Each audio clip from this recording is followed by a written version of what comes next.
I know someone once said, no one gets abandoned by their own family. But that's a lie. I once stood shivering in pouring rain, the door locked from the inside, while my mother quietly pulled the curtain shut, like I was some stranger. I once walked over 5 miles under the 95-degree sun, my shoes worn thin and my feet bleeding, just because I missed the bus. And I was only 12 when they called that character building.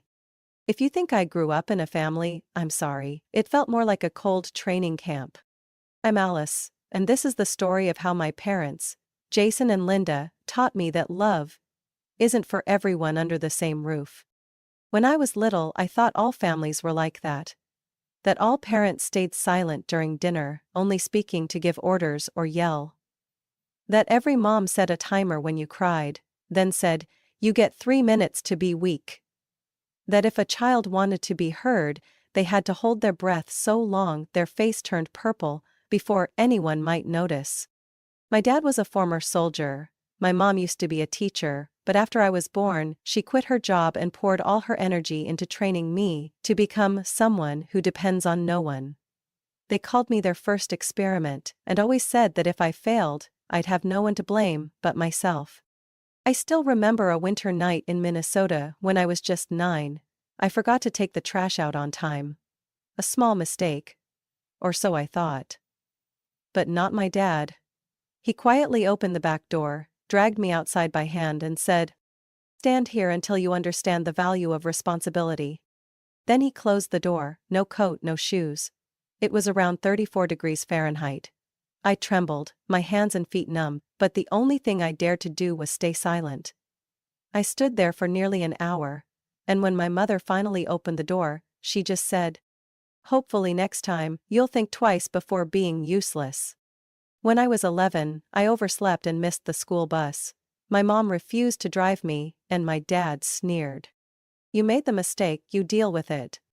So I walked from home to school, 6 miles.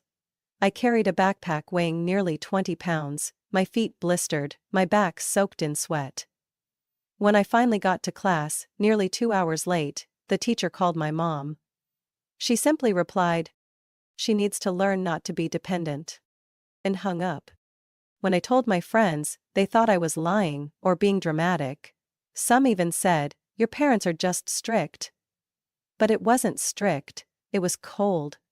It was the way they trained me like I was a survival machine. Emotionless, unloved. Every day at home was a silent war. I had to learn how to read moods from every frown on my mom's face, every raised eyebrow from my dad. Anything could be an excuse for a lesson. Forgetting to fold a blanket, spilling milk, laughing too loud, asking a question at the wrong time. I used to dream they'd one day hug me and say, "We're sorry, Alice, you didn't deserve this." But that never happened. They never apologized. They just kept training me, and day after day, I stopped being a child. I became a training project, a doll with a calm face even when screaming inside. I thought I was used to it all. But I was wrong. Because the final lesson they gave me when I was 15, it wasn't like anything before. And it changed my life, I'll never forget that day.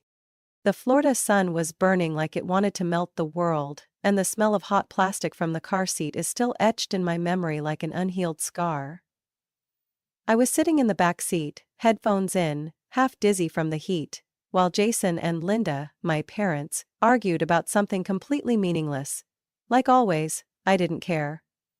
They only spoke when giving orders or criticizing. The rest was just background noise, loud and repetitive. The trip to visit my cousin in Tallahassee ended with a silent dinner and a snide remark from my mom. I don't know why she didn't pick up any grace from the other side of the family. I didn't respond. I was used to being the perpetual disappointment. The car stopped in a small town called Crestview near an old train station. Paint peeled off the rooftops, faded signs barely visible under the harsh sun. Jason turned around, his eyes empty. "Go get me a soda." I took off my headphones. "What?" Linda turned, her lips curled into a crooked smile. "Your dad's thirsty. I want a bottle of water too." Hurry up, sweetheart. I looked at them, a twinge of doubt pricking at my chest, but still opened the door and stepped out. Heat blasted my face like an open oven. I walked across the cracked platform, pulled out the last $10 bill from my pocket, and fed it into a vending machine that groaned like it was dying. I grabbed the soda and water and turned back, and the car was gone. No cars parked nearby, just a wide, sun-scorched lot. No vehicle, no people. No sound, except for the cicadas crying like grief.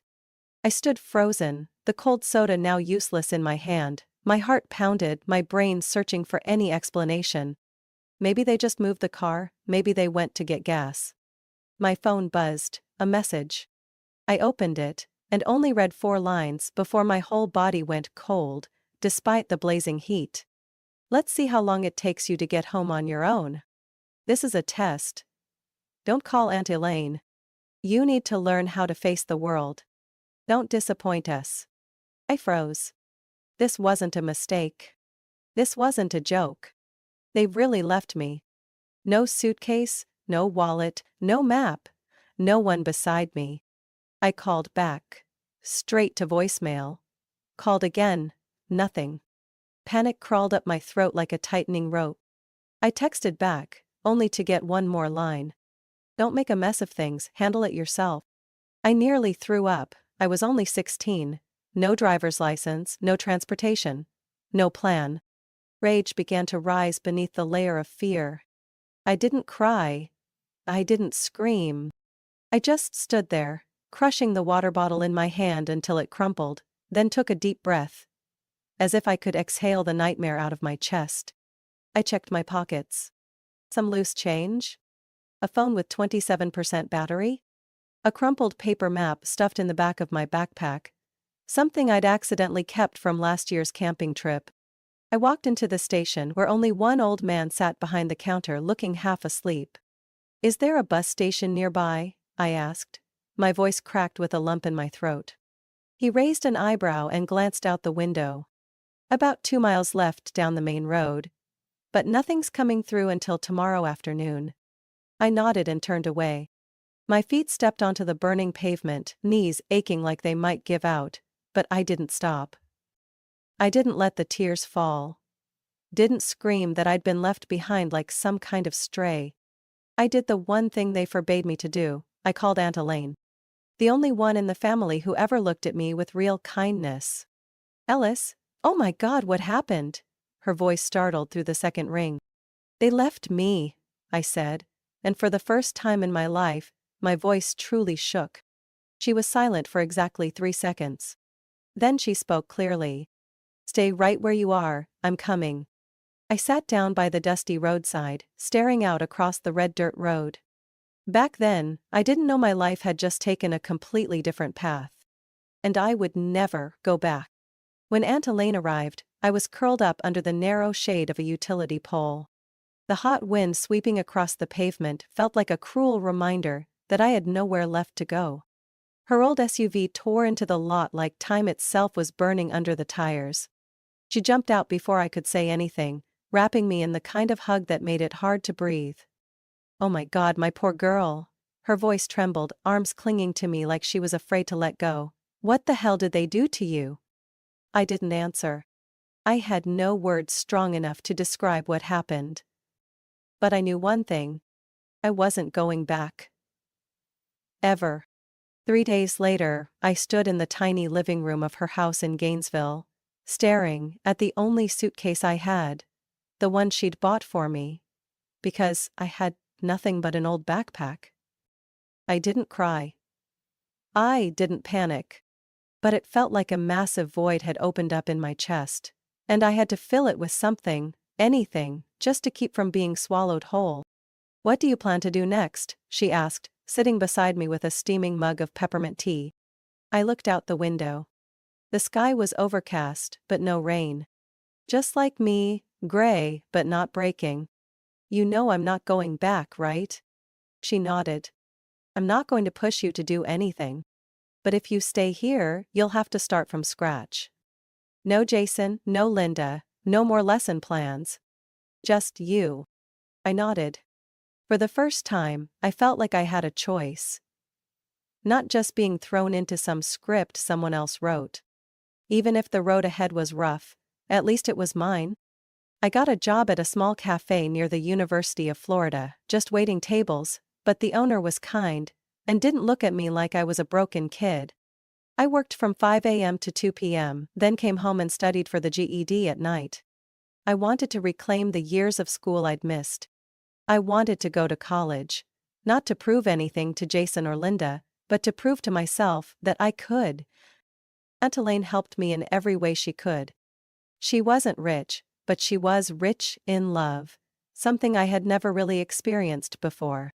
She drove me to my exams, waited in the car all morning, bought me an SAT prep book even though it cost almost an entire week's worth of food for both of us. A year later I got accepted into the University of Central Florida with a partial scholarship. The day I received the acceptance letter, I stood frozen for almost 5 minutes. "You're about to have a new life, Alice," Aunt said, taking my hand. "And this time, you get to write it." 4 years later, I graduated with honors in urban development. When I walked up to receive my diploma, I didn't hear the applause. I only heard the voice in my head, the voice of a 16-year-old girl standing silently under the cracked roof of a train station, hands trembling from being abandoned. And I whispered to myself, "You did it, Alice. You survived." Right after graduation, I worked for a small real estate firm in Jacksonville. I started with the jobs no one wanted, cleaning model homes, checking building permits, cold calling skeptical clients. But I learned fast. I watched everything, how people built trust and how they shattered it in a single meeting. 3 years later I started my own thing. I took out a small loan from a local bank, combined it with the savings from years of side jobs and investments, and founded Alder Urban Living. A simple name, carrying no trace of the family I came from. I wanted a complete restart. The beginning was rough. At one point I had only $93 left in my account, and a project that got cancelled at the last minute. But I held on. I learned how to negotiate, how to calculate risk, how to turn an abandoned lot into a modern housing block for young families. Little by little, Aldera stopped being a stranger's name. I hired employees. I rehired a lawyer who once rejected me in my first year. I bought back the old office building that my first company used to own, just to remind myself that nothing is permanent, not even the lowest starting point. At 29, Aldera hit 8-figure revenue. I stood on the 12th floor balcony of our office, looking out over the Orlando skyline, and I smiled. I had once been left behind at a train station, unwanted. Now, hundreds of people called me boss. And I never forgot that feeling of being discarded, because it's the reason I never stopped moving forward. But I also knew, the past never really dies. It only sleeps, waiting for a knock at the door. And on a summer day, that knock came. It was the past. And it came to collect me. 20 years after the day they left me like damaged goods, I stood in the glass-walled office of my downtown Orlando headquarters, 17th floor of the building bearing the name Aldera HQ, looking down at the busy streets below. Everything I had, every brick, every contract, every dream, was built from a pain I never chose. But I survived. I lived well. And I thought the past had rotted away forever in the shadows behind me. Until my phone rang. A name I hadn't seen in 2 decades appeared on the screen. Vivian. I let it ring until it stopped. Then it rang again. And this time, I answered. "Alice?" My sister's voice trembled, like it had been dragged out from a dusty pile of old memories. I didn't say anything. "Are you doing okay?" I laughed, a dry, brittle sound. "After 20 years, that's the opener you're going with?" Vivian was silent for a second. Then she said without circling around. They're in trouble, Alice. Debt. The house was foreclosed. Mom, she's depressed. Dad." She choked. "Dad lost his entire retirement on some stupid bets. They need you." I clenched the phone, metal digging into my palm. My heart didn't soften. It boiled. I don't owe them anything, Vivian. You don't have to forgive. Just help. Hell. I cut her off. Do you remember when I was 16? Remember the day they left me at that broken-down train station with a soda can and not a single explanation? Do you? They thought you'd come back. They didn't think at all. My voice was sharp as a blade. They never saw me as a person. I was a test. Something to train. And now that they've failed, they come back like I'm some charity bank? Vivian was silent. I heard a tired sigh through the line. I just want to keep the family together. Family? I almost laughed. Family ended for me the day they locked the door and left me standing in the January rain. I hung up. I thought that would be the end of it. But I underestimated them. Jason and Linda Holloway didn't understand failure, only how to flip the table. 3 days later, Jenny, my assistant, walked into my office, face pale. Alice, you need to see this. I took the iPad from her hands. The screen was already open to Facebook. A new post from an account named Linda Holloway. We are grieving parents. Our only daughter abandoned us when we needed her most. After everything we sacrificed, now we face illness, poverty, and loneliness. She's forgotten her blood. She chose money over family. Below were hundreds of shares. Thousands of comments. So sad. Today's kids are so selfish. How could someone abandon their elderly parents? I heard she's rich. So ungrateful. I felt sick. Not from the lies, but from how smoothly they cast themselves as the victims. They knew how to perform. They always did. Some clients are asking questions, Jenny whispered. A few canceled appointments. I closed my eyes, my head pounding like a drill. They didn't just want money. They wanted to pull me back at any cost. I opened Instagram. My company's account was tagged in a series of posts with hashtags like bad daughter, filial piety, pay up Alice. I smirked. If they wanted to play this game, I wasn't backing down. I posted a black and white photo of the Crestview train station. The place they left me when I was 16. The caption was a single line. Not everyone who gives birth to you deserves to be called family. 2 minutes later, Vivian called. I didn't pick up. An hour later, Linda texted. You've disappointed us, you owe us, Alice. I stared at the words, blood boiling like molten steel. I typed back. No. The day you drove away from that parking lot, every debt was wiped clean. Then I hit block. The screen went quiet again. Only, I knew, this was just the beginning. 3 days after I posted the train station photo on Instagram, the real battle began. Every morning I woke up to dozens of new notifications, posts, comments, direct messages. Some called me ungrateful, others labeled me a velvet-wrapped snake. Wealthy, successful, but heartless. There were even videos analyzing my cold-blooded behavior, based on carefully edited photos. Some TikTok influencer even made a fake clip claiming to be a former classmate, saying I once bragged, "I'll abandon my parents if they stand in the way of my success."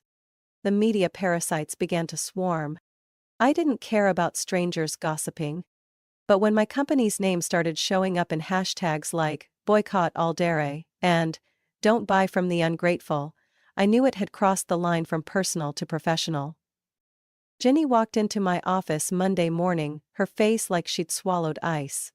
She held a stack of printed emails in her hands. Alice. I'm sorry. Some of our partners are asking for clarification about your family situation. I clenched my fists. My family is a scar, not an investment portfolio item.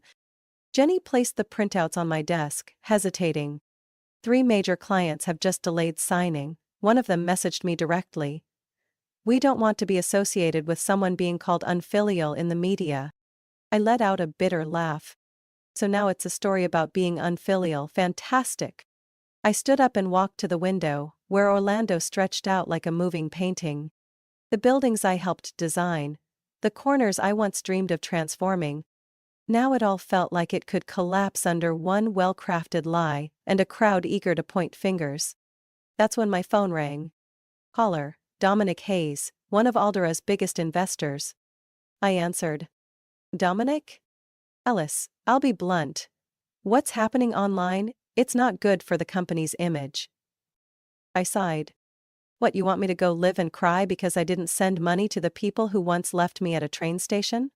A pause. I'm not judging your personal life, but we're talking about customer trust.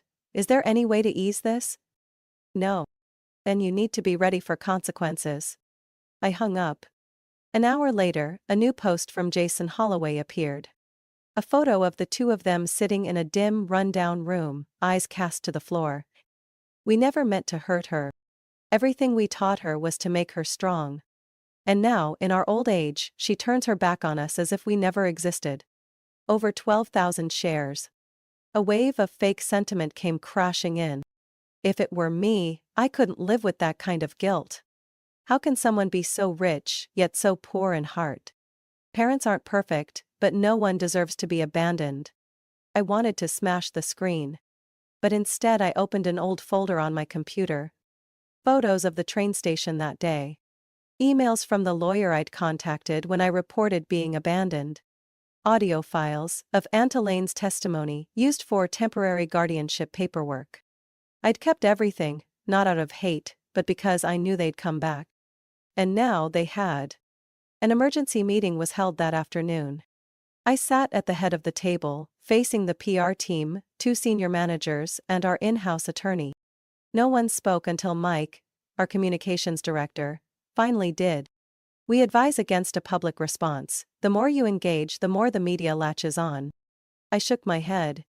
So you think I should let them keep lying while this company's reputation bleeds out? Mike looked at me, his round eyes behind glasses narrowing slightly. Alice, empathy isn't something you win with logic. The public is being driven by emotion. I leaned back, hands clasped together. Then, I'll use the only thing I have. Truth. Cold, detached, the same way they treated me. I pulled out a USB and plugged it into the laptop. On the screen appeared an audio clip from 2006, Linda's sharp voice. If she can't find her way back, then she doesn't deserve to be my daughter. The meeting room went dead silent.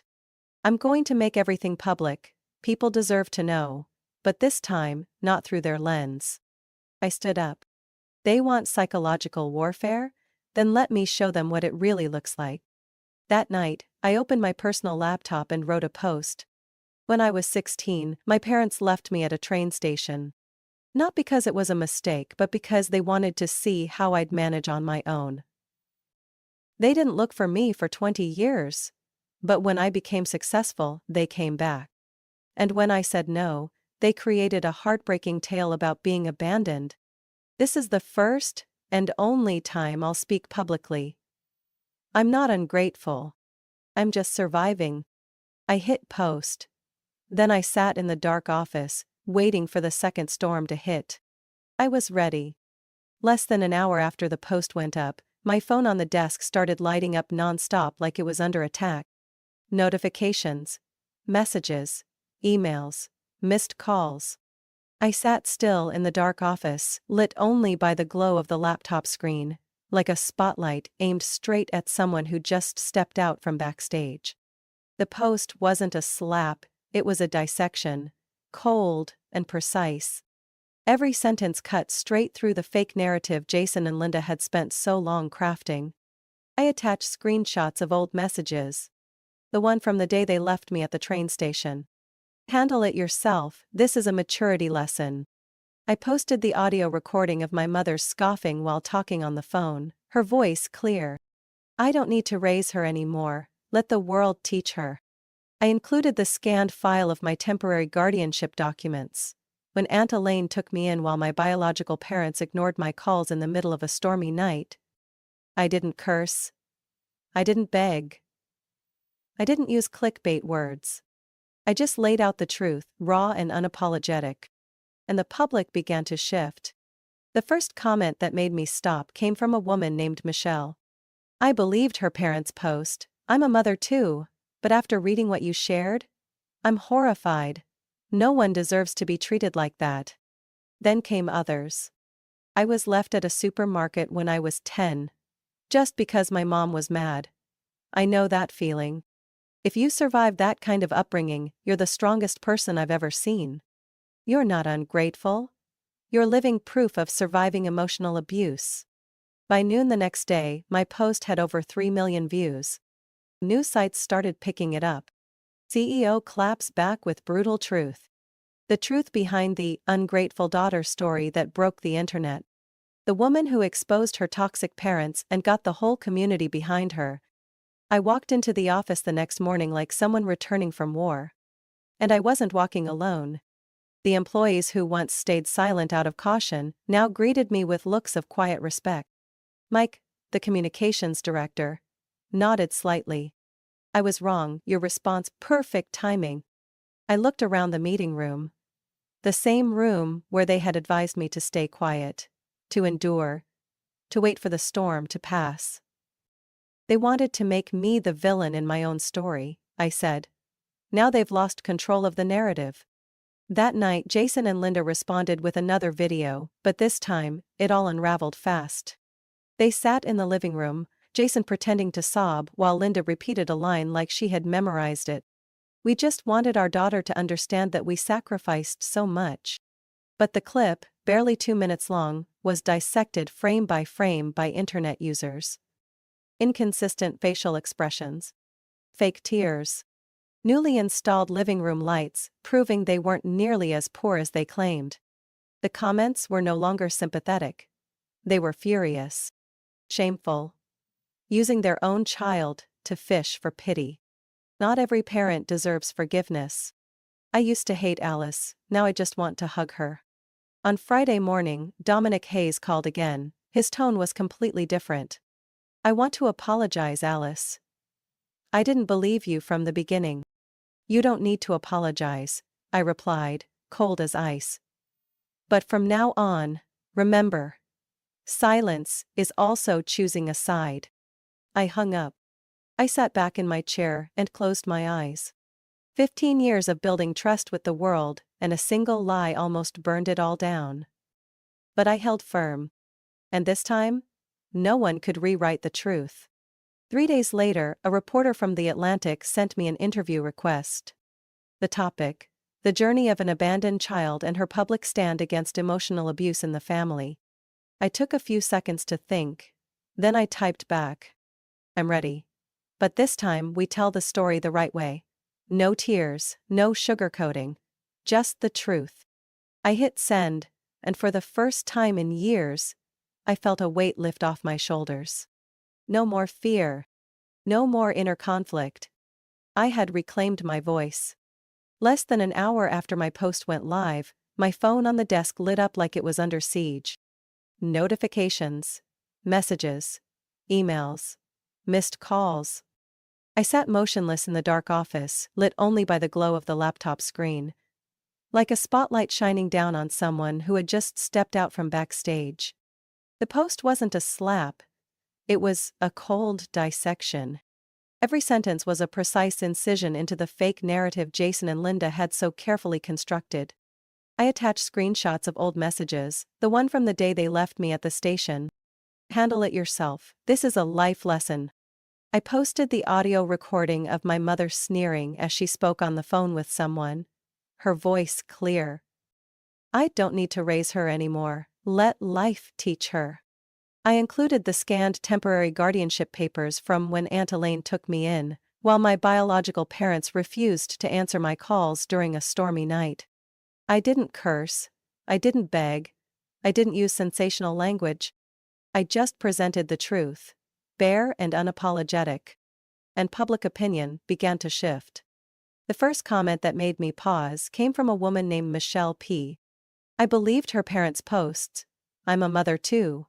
But after reading what you shared, I'm horrified. No one deserves to be treated that way. Then came more.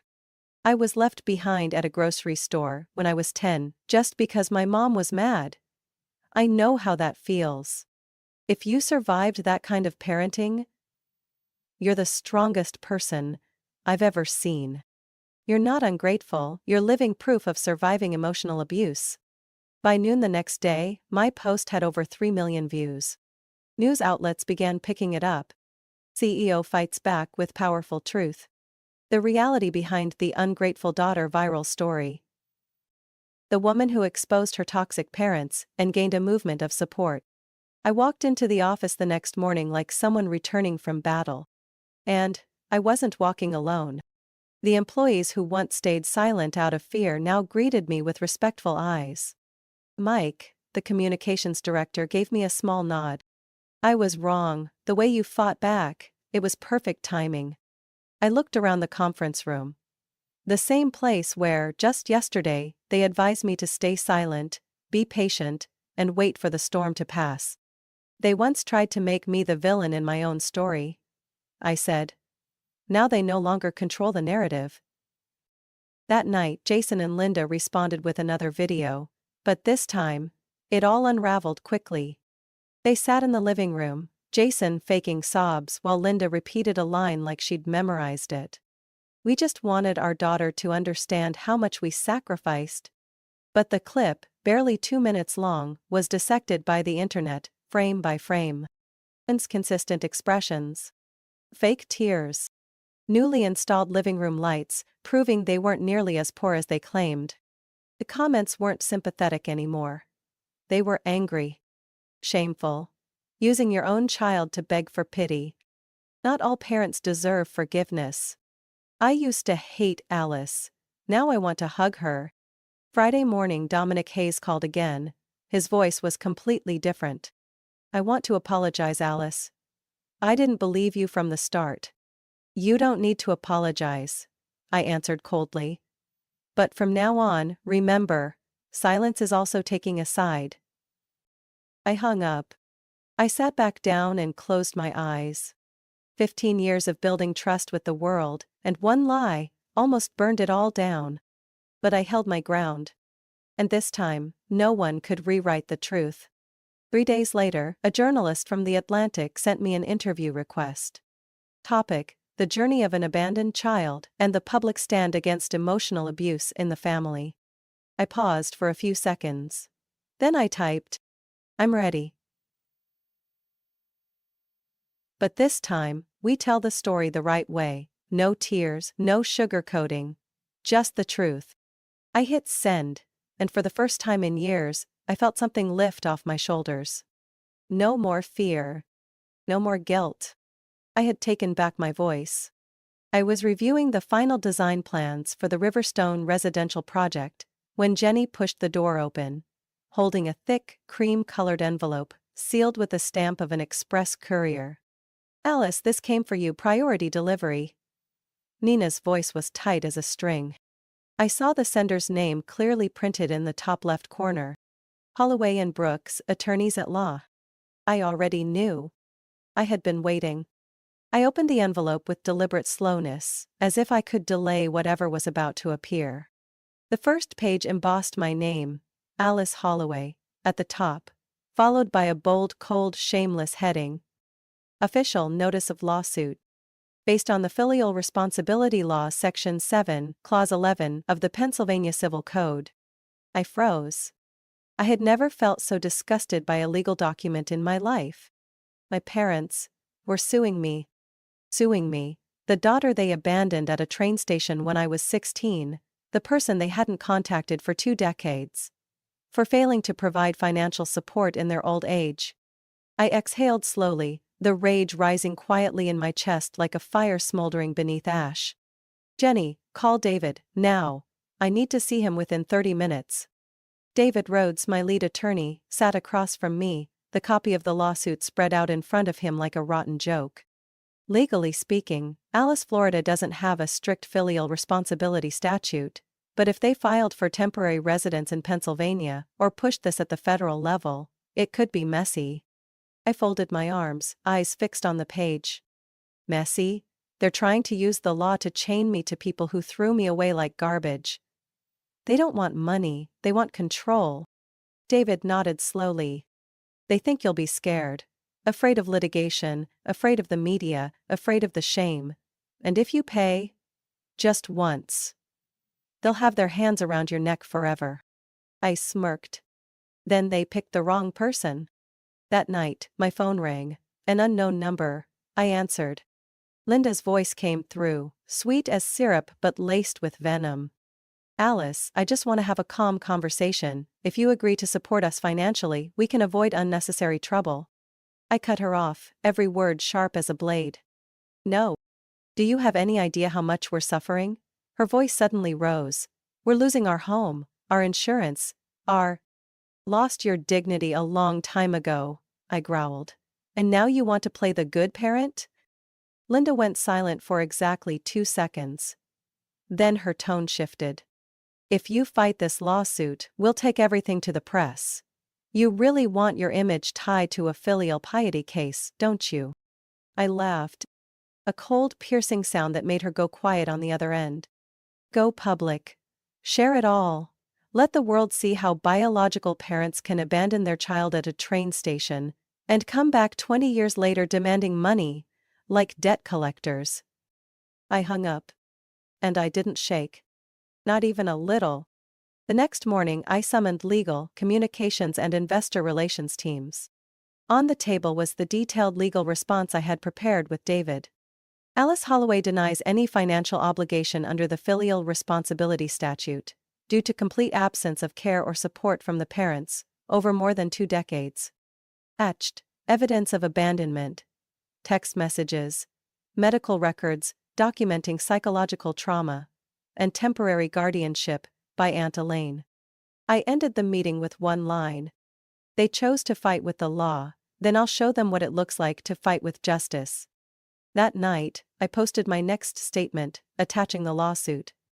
They left me when I was 16, no contact, no help, not a dime of support. Now they're suing me, for money, for power, for reputation. I'm not writing this to complain. I'm writing this as a warning. Psychological wounds should never be legalized into obligation. The post spread like wildfire. Child advocacy groups, abandoned child survivor networks. Everyone shared it. Lawyers, journalists, activists.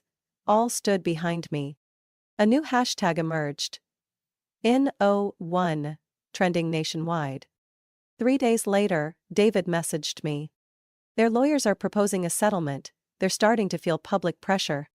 I replied with one line. No compromise, take it to court. Because this wasn't just a lawsuit. It was the first time I was seeking justice for that 16-year-old girl from years ago.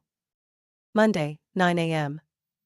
I was in a meeting with the new project team when Jenny knocked rapidly. She peeked in, pale-faced, voice trembling. Alice, you need to come downstairs, right now, something's happening. I frowned. What is it? They hear, Jason and Linda. They're causing a scene in the lobby, and there are reporters. I stood up instantly, heart pounding, not from fear, but from rage rising like lava in my chest. I clenched my fists, nodded at Jenny. Call security. But don't do anything until I get there. When the elevator doors opened, I could already hear their familiar fake sobbing, echoing through the main lobby of Aldera HQ. Linda, dressed in an overly flashy floral dress, was sitting on the floor, clutching a tissue to wipe away non-existent tears. Jason stood beside her, his face flushed red, pointing fingers at my staff, yelling non-stop. We just want to talk to our daughter. Are we not allowed to see our own child? Is this America or a prison camp? Around them, my employees were whispering, some were recording on their phones. A local CNN reporter was already there, camera poised. I walked forward, the sound of my heels echoing sharply across the marble floor, slicing through the chaos like a knife. Jason spotted me first. His eyes lit up, as if he'd just found the spark he needed to fuel his performance. Alice, finally decided to come face your own flesh and blood? He growled. Ignoring us, does that make you feel proud now? I stopped in front of them, standing tall, gaze cold as steel. I didn't answer immediately. I looked around at the faces watching, the cameras rolling, and even the people who once doubted me. Then I turned back, looking directly at the two people who used to call themselves my parents. Ooh, you're not my parents anymore. Not because I turned away, but because you chose that 20 years ago, when you left me like garbage next to a vending machine. Linda began to wail louder, clutching her chest. What are you saying, Alice? We're blood. I gave birth to you. How can you be this cruel? I didn't blink. Blood. Blood that made their daughter walk 6 miles under the summer sun because she missed the bus? Blood that locked her outside in a thunderstorm? Blood that spread lies and sent social media to attack her just because she refused to give you money? Jason snapped. You think money made you a person? You've forgotten who you are. Everything you have is because we raised you. I laughed, a sharp, contemptuous sound that echoed through the lobby like a slap. Raised me? You left me when I was 16. The one who raised me was Aunt Elaine, and me, working 3 jobs, sleeping in smelly dorms, living on instant noodles. You didn't raise me, you starved me. Body and soul. Linda sobbed harder, glancing quickly toward the camera as if waiting for a close-up. Then she shakily stood up, reaching out to touch my arm. Sweetheart, I know. Sometimes we were too strict. But now we just need a chance. Just a little help. Then things will get better. I stepped back, my voice firm as stone. I don't help people who abandon me. I don't fund those who exploit my past for pity. And I don't forgive lies. I turned to security. Remove them from the building. If they come back, call the police. Jason lunged forward, shouting. You'll regret this, Alice. We made you. You're my flesh and blood. I didn't turn. Didn't flinch. I walked straight toward the elevator, my footsteps steady, like the heartbeat of someone who had just cut out the final tumor from their life. As the doors closed, I saw Linda struggling, yanking at the guard's arm, her tears still refusing to fall. Jason was still shouting something I no longer cared to hear. The doors shut, all the noise behind me vanished. And for the first time, I felt like I had locked the past away. For good. The lawsuit lasted nearly 4 months. 4 months of every document, every memory, every old wound being dragged into the light. But then justice spoke, blunt, cold, and final. The court ruled, Alice Holloway has no financial obligation to Jason and Linda Holloway. No support, no responsibility, no legal ties whatsoever. I sat silently in the courtroom, hands clasped, no shaking, no tears. I just breathed. One deep breath. Like I had just swum to the surface, after 20 years of being drowned. The following week, headlines exploded across the media. Titles competed for drama. Parents sue daughter for refusing support, bitter defeat. Manufactured victimhood. When parents fake it for sympathy. Alice Holloway, a symbol of survival from emotional abuse. Aldera's reputation rebounded quickly. Clients returned in waves. Investors called to apologize. Even charitable organizations invited me to speak at conferences on family boundaries and personal autonomy. And Jason and Linda? They lost their home. Lost their image. Lost the sympathy they once exploited with crocodile tears. I didn't celebrate. I didn't gloat. I just felt quiet. One Saturday morning while watering my balcony plants at my high-rise apartment in downtown Orlando, my phone rang. Once again a familiar name appeared. Vivian. I hesitated for a second. Then I picked up. Alice? I'm sorry. Her voice was hoarse, choked like someone who had cried too much. I stayed silent, letting her continue. They've really lost everything. The house was taken by the bank. Dad drinks all day now, slumped outside a cheap motel room. Mom just lies in bed, not saying a word. They have no one left. They still have you, I said calmly. Vivian's voice broke. But I don't have the strength. No money, no means.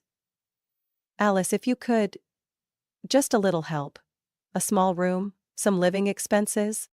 I took a deep breath. Vivian, I don't hate you. I don't even hate them. But I can't do to myself what they once did to me. Abandon myself to save someone else. But they're still our parents, no matter what. No, I cut in, for the first time speaking with complete clarity. They were my parents. But they gave up that role long ago. I can't rescue a ship that steered itself into the rocks and then blame myself for not jumping into the sea. Vivian didn't respond. Only the sound of wind slipping through the phone, like a quiet sigh. I'm sorry, but I've chosen to keep my boundary, and I won't break it again. I hung up. My heart didn't feel light. It didn't feel heavy either, it just felt real. The next day, I drove out of the city, down quiet country roads, toward Gainesville. The only place I was ever called someone's girl. The place where I could sleep peacefully, without fear of being woken in the middle of the night for a character lesson. I arrived at Aunt Elaine's house in the late afternoon. She was sitting under the porch, eyes half closed, a mug of herbal tea on the old wooden table. Alice. She opened her eyes and smiled, warm as sunlight. I walked up, knelt beside her, and hugged her thin arm. I'm home, Auntie. I knew you'd come back eventually, she gently stroked my hair. Because in the end, we all returned to where we were once loved. We sat there for a long time, not speaking, no need to. Only the breeze and the fading light, carrying away the dust of the past. That night, I took her out to her favorite Mexican restaurant. She ordered 2 margaritas, then raised her glass. To freedom.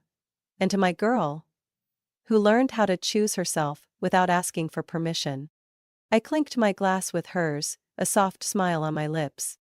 For the first time in 20 years, I no longer carried the urge to prove anything to anyone. No longer the abandoned child. No longer the adult trying to save the ones who once hurt her. Just me, a free woman, living truthfully, and owing nothing to anyone. My story isn't one of complaints. It's a reminder that sometimes, to live honestly, we must walk away from those labeled family. I've learned that blood doesn't guarantee love, and forgiveness doesn't mean allowing the pain to continue. Letting go isn't weakness. It's the choice to choose peace over repeating cruelty. I'm no longer the abandoned girl. I'm a survivor. And now, I live with full ownership of my life. What do you think about Alice's story?